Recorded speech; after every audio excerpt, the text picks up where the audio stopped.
هشام؟ ايه ماما. شفتي لي جزدان الفضي والاسود؟ ايه مشي يلا دليني بسرعه. يلا خفوها شوي، ما بدنا نتاخر على بابا.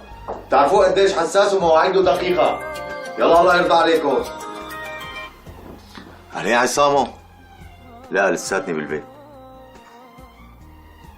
عنده سيارة السوناتا السوداء. مبلا حكاني امبارح وسألني عنها. شلون؟ زبون راكب. على بقديش؟ لا عمي بدي واصل لإيدي 58 من الآخر. ما بدي يلتعال بي بالبازارات. القصة مو جايبة همها. أصبح استبينا. أوكي أعطيه موعد اليوم المساء. هلا؟ لا ما بقدر.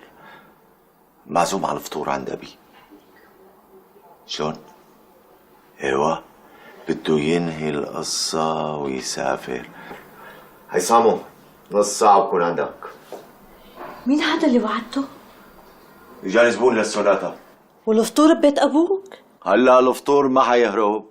خذوا تاكسي وسبقوني وانا بخلص وبلحقكم. وليش ما بتأجل الموعد لبعد الروحة؟ حرام بيزعل ابوك. ما بيتأجل. يلا باي. ما بيتأجل؟ لك عجبك على فصول ابوكي؟ بسيطة ماما، يعني ما تعودتي عليه؟ رح اطلب تاكسي بلا ما اتأخر على جده. لا حبيبتي، انا كمان بطلت روح.